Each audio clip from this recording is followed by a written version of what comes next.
Tendeng tendeng tendeng tendeng. Selamat datang di Forecast for Human Podcast bersama Jaki tentunya. Gini, kita selalu bahas corona, ini corona, itu corona. Kita terjebak dalam nuansa corona. Udahlah, fun aja terhadap ini. Jangan, nggak usah panik, tetap waspada, tapi nggak usah panik. Karena juga kita tidak bisa Gini, ini pasti teman-teman banyak yang ini gimana sih? Nggak kerja, makanya gimana? Ini. Baik, gitu. Tenang aja kawan-kawan. Bagi yang teman-teman yang berada di desa, kalian bisa ambil daun-daunan, kalian masak, kalian rebus.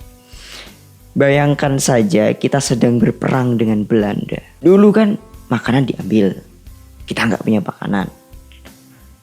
Tapi orang dulu nggak kehabisan akal. Dia bisa bikin, kalau bahasa sini, kulup, pecel, terus apa. Makanya di Indonesia, khususnya di Jawa, ini banyak sekali makanan-makanan yang bernuansa tumbuhan. Karena apa? Ya karena kita nggak dapat daging lah. Buru-buru daging sapi, daging kerbau, daging ayam aja kita susah. Jadi itu buat teman-teman bisa ambil dedaunan yang masih ada yang dedaunan itu diambil, ya kan, dimasak aja sebisanya. Kita belajar masak gitu loh. Atau kita bisa komen-komenin kalau ada orang masak, adik kita atau kakak kita. Kita datang ke dapur, kita sok-sokan jadi chef juga. Ini kayaknya sampah, gitu aja. Gitu aja, ya kan, asik gitu loh. Hidup itu gak usah dipikir pusing soal. Ya kalau ada corona ya ini memang waktunya kayak gini gitu loh. Corona, COVID-19 semakin bertambah. Kalau kita nggak santai, nggak enjoy, ya kita akan hancur lah. Maksudnya gini, ternyata itu tingkat stres, ya gini, stres gini, gimana sih ngomongnya? Stres itu bisa menurunkan imun kita. Nah loh, mati orang yang suka galau nih, orang-orang yang suka galau kayak gini. Jadi makanya kalau musim-musim kayak gini jangan cari masalah. Masalah artinya gimana? Masalah yang kayak, ya kalau kalian berhubungan gak usah lah cari masalah dulu. Ya, jangan yang cewek-cewek yang pada ribet, janganlah ribet dulu. Tunggu sampai corona selesai, kemudian keribetan kalian itu kalian tuangkan. Kalau kalian tuangkan sekarang, takutnya kalian akan stres dan imun kalian akan turun. Jadi tidak bisa lagi gitu loh. Jadi buat kalian-kalian yang punya pacar, ya kan, yang sedang di rumah, yang sedang galau nih, nggak bisa ketemu dan segala macam, jangan cari-cari masalah lah. Mending kalian duduk di rumah santai, kalian makan, ya kan. Kalau nggak ada makanan, kalian buat makan. Di samping kiri kalian pasti ada pepohonan. Mungkin kalian bisa buat kue tar dari daun mangga. Siapa tahu? Iya, siapa tahu? Kita nggak pernah tahu. Atau pai susu dengan suketeki. Rumput apa? Suketeki itu rumput apa? Itu pokoknya. Kalian bisa gitu loh buat itu. Jadi jangan galau di rumah dengan berbagai macam alasan. Sudah banyak, kalau kalian ngamuk-ngamuk sama pemerintah, udah banyak orang yang kritik pemerintah. Pak, apakah ini lockdown? Apakah ini PSBB? Sudah banyak orang yang mengkritik pemerintah. Pemerintah pun sekarang bingung. Aduh, kalau saya lockdown, saya harus bayar dong kepada rakyat. Mendingan PSBB aja. Rakyat saya himbau untuk di rumah dan saya tidak memberikan apapun. Jadi aman dari tanggung jawab. Ya apapun yang dilakukan pemerintah kita support aja lah. Kita hanya bisa support kok sekarang, nggak bisa apa-apa. Apa coba yang kita bisa lakukan? Support pemerintah, udah itu doang, nggak ada yang lain. Kita saat ini itu terjebak dalam situasi di mana kita harus punya kreativitas yang lebih. Kenapa? Ya karena kita kalau nggak kreatif kita mati gitu loh.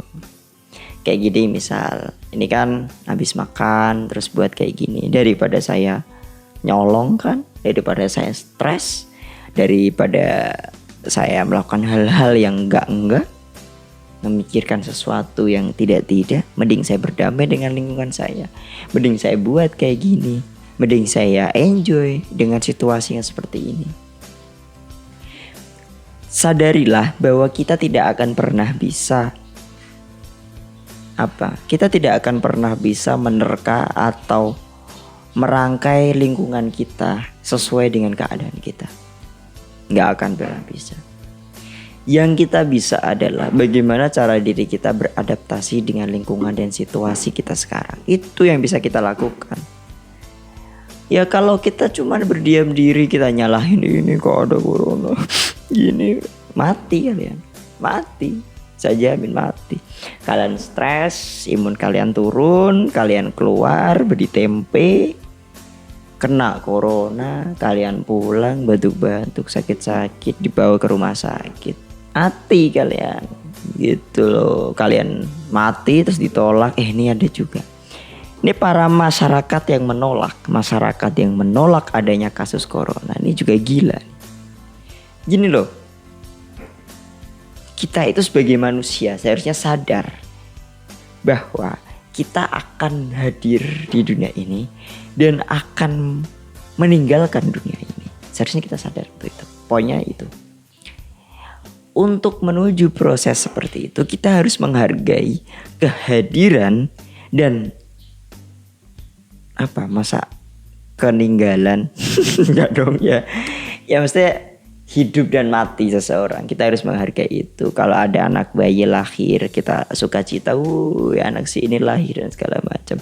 Kalau di tradisi Jawa ada krayan, jadi kayak nyebarin beras kuning di depan rumah, kemudian diambil sama orang-orang kayak gitu. Jadi kita merayakan itu.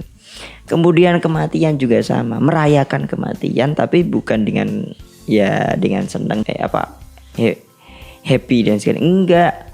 Merayakan kematian artinya kita merayakan dalam nuansa yang berkabung. Kita merayakan dalam nuansa yang berdoa supaya si ini tidak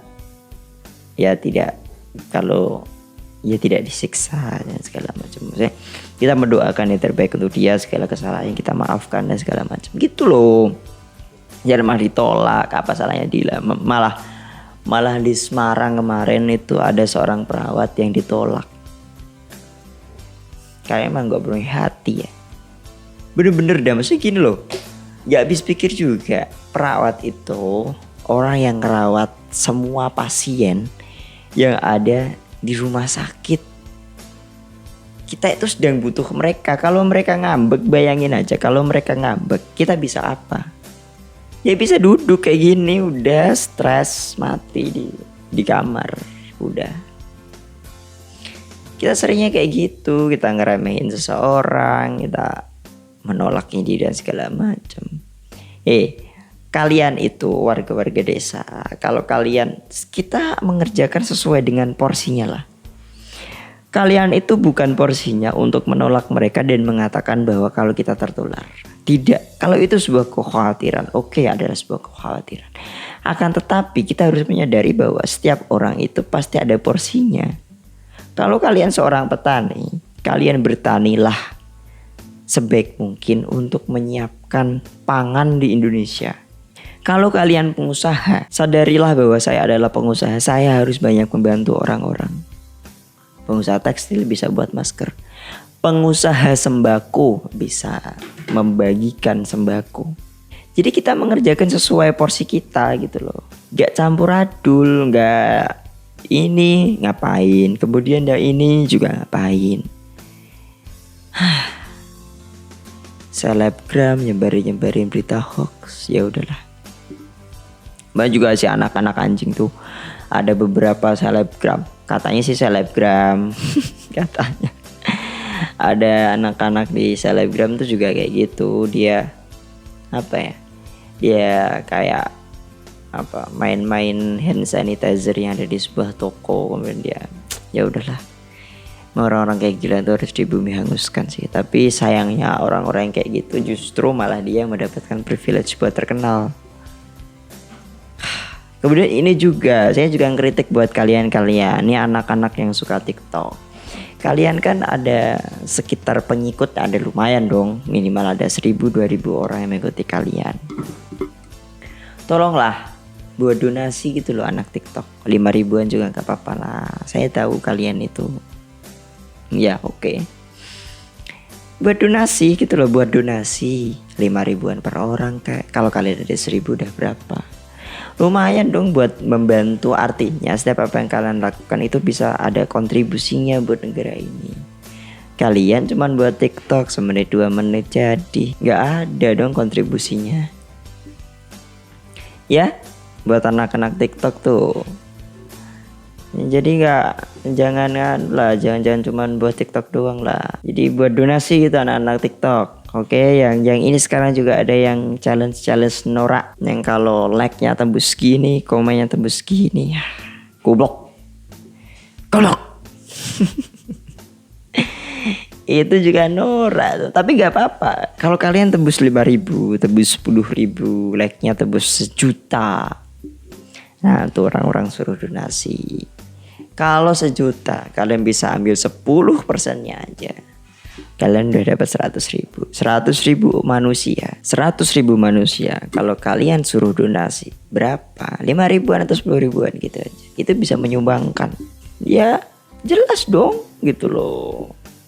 Jadi kita harus sadar diri, harus tahu yang petani menyiapkan pangan supaya kita nggak kelaparan, yang berusaha membantu orang lain, yang punya daya influence besar, ya bisa menginfluence orang lain. Kalian bisa mengarahkan fans atau follower kalian untuk berdonasi dan segala macam. Jadi kita itu sesuai porsinya lah, nggak usah ini itu. Kalian yang suka ngeluh-ngeluh di rumah nih, ya sekali lagi nggak usah ngeluh. Kita itu anak muda, bisa bikin apa aja. Saya kalau mau saya ceritain mah, ini hanya harganya berapa. Saya nggak ada mixer.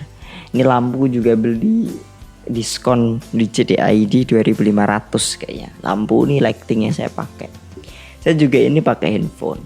Iya, kita tuh bisa melakukan apapun. Walaupun kayak gini nanti gak ada yang nonton, gak apa-apa gitu loh. Yang penting kita melakukan sesuatu supaya kita gak stres duduk di rumah. Banyak kok orang-orang yang ngasih solusi. Pemerintah juga itu orang-orang yang jualan masker, itu disikat aja pak, gak usah kasih kesempatan, disikat aja semuanya. Terus dibuat peraturan yang hanya boleh memakai masker, kalau kita mau sebut merek ya, sensi kayak ya dipakai itulah hanya petugas medis dan orang yang dirawat di rumah sakit. Ya jelas. Masyarakat pakai apa mas? Bingung kalau masyarakat nggak bisa pakai masker kain. Saya harus membeli lagi dong? Enggak, yang harus membeli lagi itu pemerintah. Pemerintah menyiapkan dana untuk bekerja sama dengan UMKM. Untuk apa? Untuk buat masker. Pemerintah ya bekerja sama dengan UMKM di daerah-daerah untuk buat masker. Kemudian dibagikan secara gratis. Dihitung aja, ada 270 juta jiwa di Indonesia. Udah dibagi aja itu, dikali 10.000 berarti ada berapa, ya kan? Itu dana yang dikeluarkan per daerah, dihitung ada berapa orang di situ. Kemudian per orang dapat 10.000. Udah itu loh. Kita bekerja sama dengan UMKM dapat uang, ya kan? Artinya gini loh. Kalau kita bilang 10.000 kan pasti nggak bakal 10.000 kan? Ya sekitar paling juga harganya cuma 5-6.000. Jadi setidaknya mereka itu dapat keuntungan 4.000 rupiah. Lumayan. Dan bakal banyak orang yang bergabung di situ. Kalau semuanya bergabung, semua dapat untung dan semua dapat masker. Tuh, keren gak? gitu loh. Kita tidak jangan apa ya, jangan stres di rumah, kita nggak punya ide dan segala macam. Pemerintah juga jangan bingung. Bapak Jokowi, Bapak Bupati, Wali Kota, khususnya kalau gubernur sekarang yang mungkin lagi kebingungan soal ini ada Pak Anies, Pak Ganjar kemarin malah kasihan. Yo, nggak apa Pak, semangat Pak ya. Pak Ganjar kemarin juga kasihan, Pak Ganjar udah bilang nggak boleh mudik dan segala macam. Kemudian tiba-tiba dari pusat mengatakan harus mudik. Kasihan sekali. Ya terus kemudian ada sosialisasi ulang kan berarti. Mudik dan segala macam. Ya nggak apa-apa lah. Kita doakan supaya sehat selalu ya Pak Ganjar. Sosialisasinya keren. Saya mendukung Anda gitu loh. Kita sekarang tuh sudah tidak melihat lagi kamu dari partai A, dari partai B, kamu agama A, kamu agama B, kamu ras A, kamu ras B. Enggak. Kita semua udah satu Indonesia melawan corona. Ya everybody versus corona, kan? Semua orang lawan corona. Jadi kita nggak bisa sih nyalain satu oknum, satu orang ini dan segala macam. Tapi kalau kita kritik pemerintah boleh gitu loh. Untuk apa? Ya supaya pemerintah lebih tegas aja untuk menerapkan berbagai peraturan-peraturan yang sekarang mungkin lagi carut marut. Tapi saya fokusnya ke Anda aja sih. Mesti gini loh. Ya kalau kalian di rumah, kalian nggak usah stres, nggak usah galau, nggak usah ini itu dan segala macam, oke? Kalian tetap stay di rumah. Ya stay at home, stay safe, dan jaga kesehatan, jangan panik, jangan stres. Di episode berikutnya forecast akan tampil beda. Kita akan podcastan dengan ada dua narasumber. Yang pertama adalah psikolog, yang kedua adalah dokter. Tunggu aja, kita akan beri berbagai pengetahuan untuk kalian supaya kalian lebih tahu gimana sih kalau kan nggak percaya sama saya. Oh, masa stres bisa bikin imun turun, atau cara penanganan COVID gitu. Soal jenazah kurang kayak besok atau ya lusa atau seminggu ke depan akan diupload ke YouTube juga. Kalian tunggu aja penjelasan yang lebih lengkapnya. Oke, sampai jumpa di Forecast for Human Podcast.